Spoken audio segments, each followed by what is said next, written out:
and safety preparedness plan. As such, Parliament will take the necessary action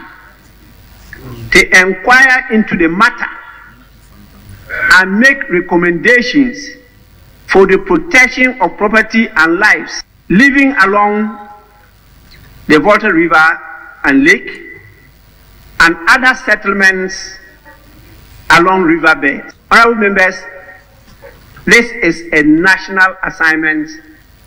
and Parliament should be seen to be leading in finding solutions to this somehow perennial problem confronting the nation. In the meantime, let us rally behind our colleagues members of Parliament whose constituencies have been affected by the spillage. We all know they are under immense pressure currently, and they need our support more than ever. And I want to call on all members of Parliament to do their bit to support our colleagues who are now really under pressure. Jofie ba no dani honorable say chairman sabonsu edena no tum no akire say Mr Speaker sem no waka no enhu behia pa se so afọ hwa ho ne ne ho nsem so na afei Volta River authorities e betimi aye hwehwemu ne fikofiko hunu ne kofa ba ya e wo so mo ba na hye bedwom ha no mo so de omunim fa ho bia no omre beto bedwasrede. One would want to hope that it does not hugely impact the nation's food security. There are those who have lost property, as the minority leader has alluded to, those of them who have lost houses, livestock, money, vehicles, and even lives. Mr. Speaker, if there's anything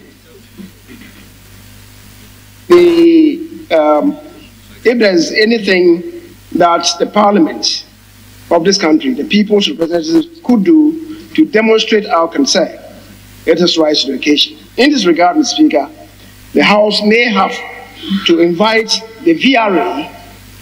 to brief us on the situation relating to the spillage and all other connected matters.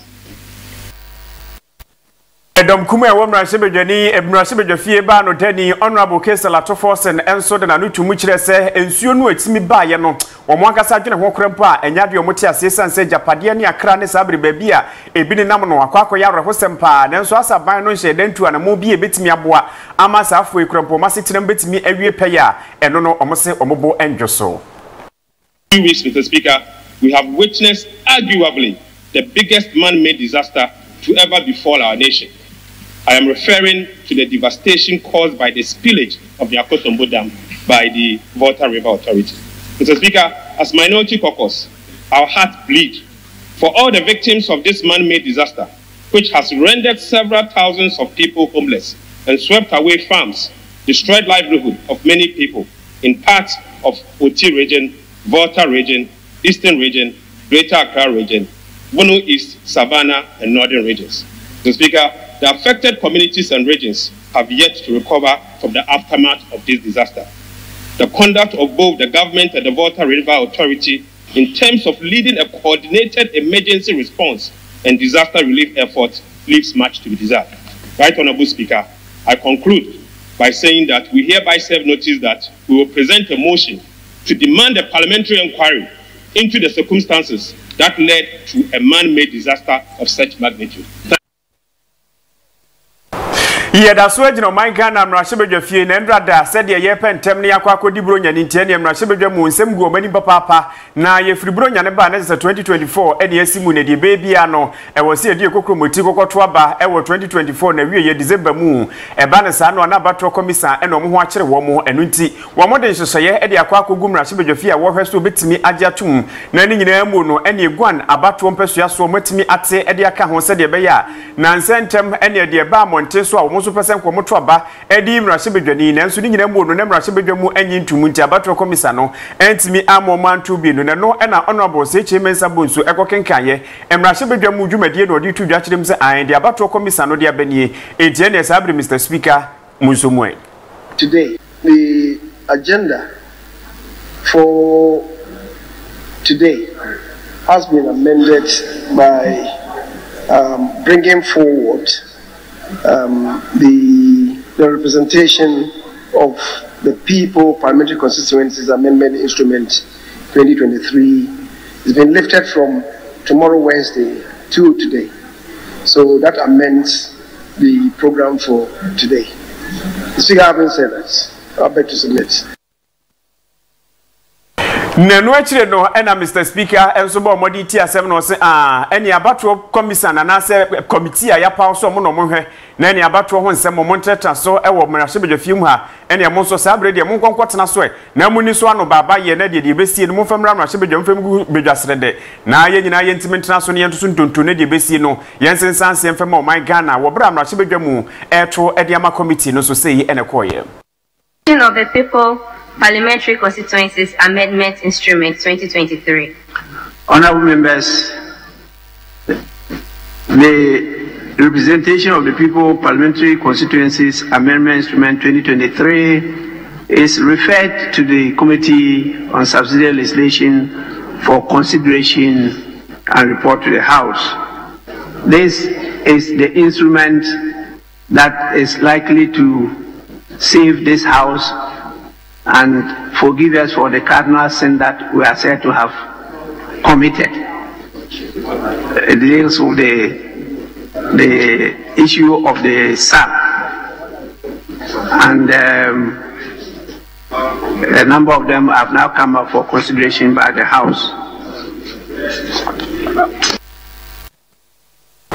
Nenu achire no ene dom kuma e wo mrahye bedwafie enso kire se aha si ehunu ye kanye na nsentem ho ne beto odwa kire se ne abato komisa no muguso ya hoboa se de be ye ne abato empesu ya makomako aduonunum 25 wo betimi ate ede aka de wo hodada ne ho no ana aba bipie mo mrahye bedwafie aje se ne omuguso omoto de akoma committee no ho na no no mo kire se nyade a wo mo mbepre so ne apre so kire sanso man no ba bia akwa koduru no enya mpis dodo ne ehia o ne mom yehia se betimi akoya nimu a ebra dom kuma no so ekasa Remember when I said the president was pushing the Electoral Commission to create 25 new constituencies and they came to say that it was not true? What has happened? So I'm hearing it for the first time after they've debunked it that they were not going to create. But now you are telling me of when we get to the bridge we will cross it. Because I know if the government really has control of the economy, he will not be thinking of creating constituencies at this time. Civil society will come and beat all of us here. The market women whose money you have taken without giving you 10, they will come and beat all of us here. So do you want to collapse the entire democracy in this country? Eno achire no abato komisa no eden krata de aba monten so a wo kire se asem ekoso mrahye bedwafie no ebe mi se bi no hodo mo a o man hyeda ante ase ne no nenam so a ene wo mu kire mu ede akire Ghana fo e wo kwan sonko so no na asem ni nyina enkire mu ne se ene ye obia bi hodo mo a ene ye frɛ ni guan no no wo mo hwɛ se betimi aye ne nka ne enka no so no efrinfin champinu ene aduonu mienu mu aje so mo hya ase se ye to aba wo hodo mo no te se ho asem nkonkosi yo ba bi te se central kofi akpafu likpe ene lolobi aje twa ni tia frɛ ne sa no ohu eno mo hwɛ se mrahye bedwamu mbagye atomu ensan se wo mo ye to aba no enya de omutimi tu bi aje ni nyina no na mrahye bedwamu anyi ntumu nti na akwa ebibie ho enam so kura masafo yi enso be ye wo ye kire de tia abato komisa no kire se da bi adenti na wo so otimi gye obato etumi di firi wo nsem na eno ho adwuma na omuguso omudi se de be ya 2024 nso ensan konkofa sem kuro ya amfema na se de binum ne na mo kaso mo ba beti abato mpesu ya makomako aduonunum 25 asa de aka ho ne de eho na we de firi he wo mo koya na so mo ba ya owura Michael Bodia ne nsa hyenkrata ya se de tu dwa kirim se da bi de amanfo bi kan sentrofo bi aso mu a edom kuma no so ede adane twea pia wo mo we no enya de a enukuri bia wo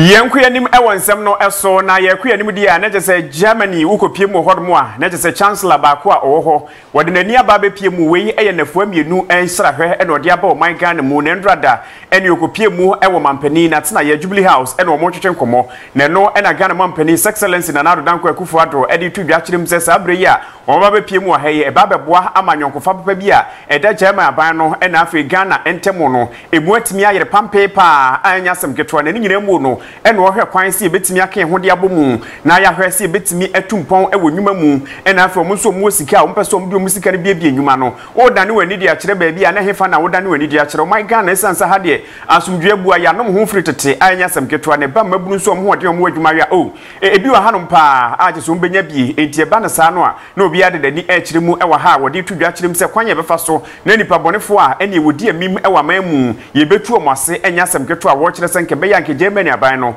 wo momode so betimi aboa na ne nyina mu no sa ko aye ko no ombetimi asomu bie that there are between our two countries. In so many areas of Ghanaian national life, we have appreciated the cooperation of Germany, especially in the areas of energy efficiency, the development of renewables,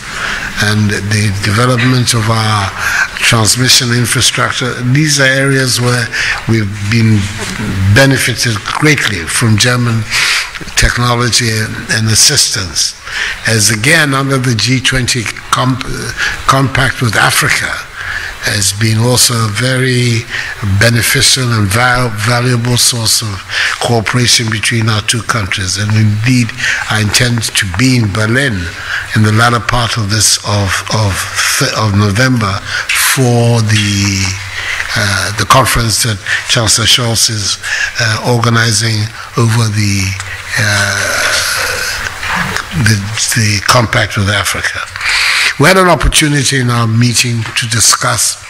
apart from economic matters in Ghana, to discuss issues of migration,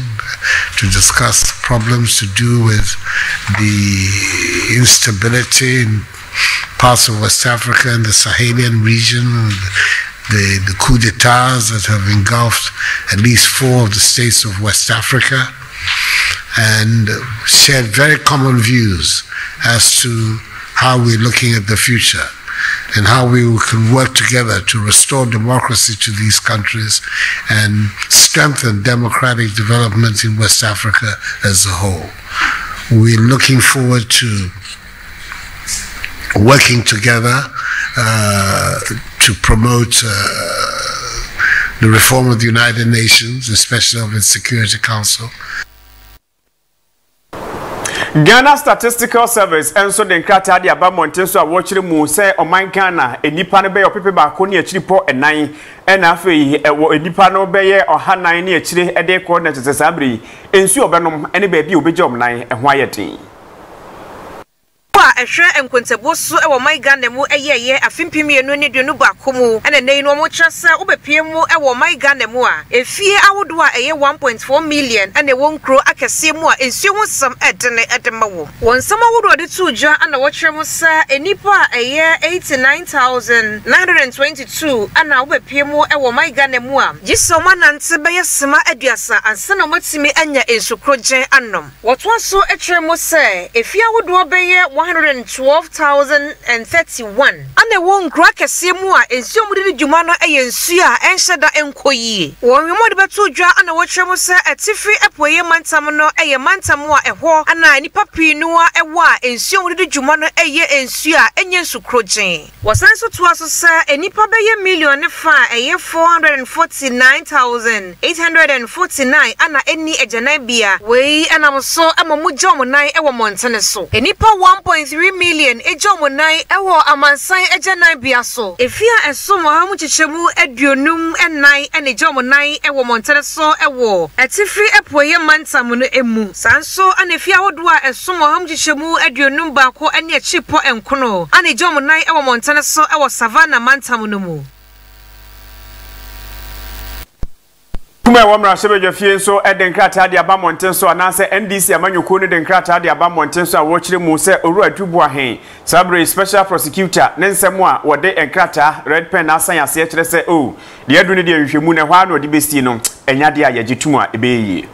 Sikasamu nkomo ani dwedi a ekoso ewo Ora Charles Adubuahene a na woye kane Minister of State ewa soye a ehwe sikasam so ani panipa wada Tiger IPI ano metre Ora Anas Aremeyao Anas entem no nam so mebeto odwasa ekamense Ora Charles Adubuahene ketasehye dwumudie ade proye ane kankan eye abone ho wei enam so amasansama wudoi ekokopie mu ewo special prosecutor Ora Kisi Ejaben anim senka ono so ensem no hwehwemu enwemu na chi ana wochemu se ketasehye dwumudie proye ane kankan enwontansa wode bo Ora Charles Adubuahene no ekamense enimusa wasansemi mu ana NDC amanyekuo no atoto bi ade ama special prosecutor Ora Kisi Ejaben se ekobane se wochemu se enhwemu a wasanka woye ade fa Ora Charles Adubuahene samon ho no se waye wi na se enyinyina so a no kura ni eyade a ehadwene esanse adansedi awodo pi ewo honom a na ekyese Ora Charles Adubuahene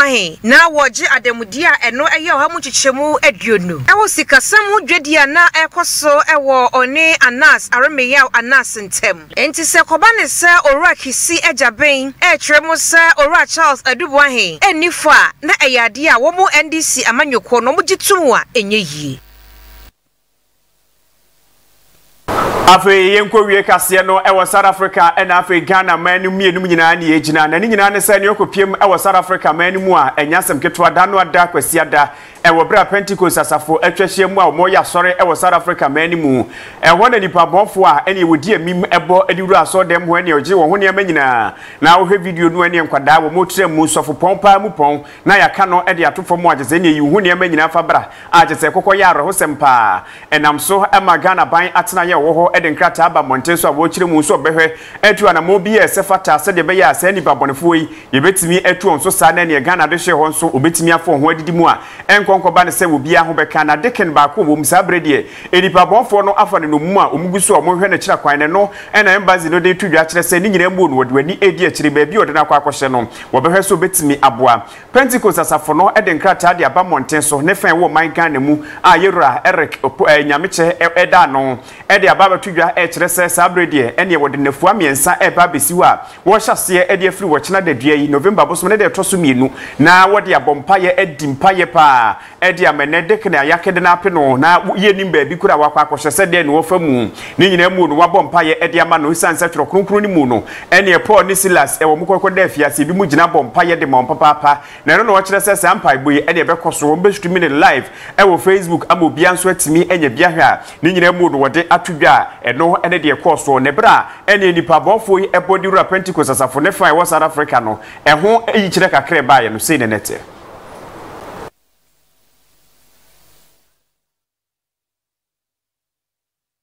Ina we so na no pa no nsiabre mu aka Kaseɛ no yemfa ni nyina NC ewa ha ne DC sa no de Lucky Hospital Adaroma ene ma yenya ahoɔden soronko bekenkan Kaseɛ no de so mo man Ghana fa na ba bia body ewura no Lucky Hospital ho a yekese pa no de gumua ogwa krom ene ewo ne ba na sa no na me amegye pene yekenkan Kaseɛ de so mo mitin obi ka chiri fifi owusu ɔkyere me da wase ma mo ne hwa ade na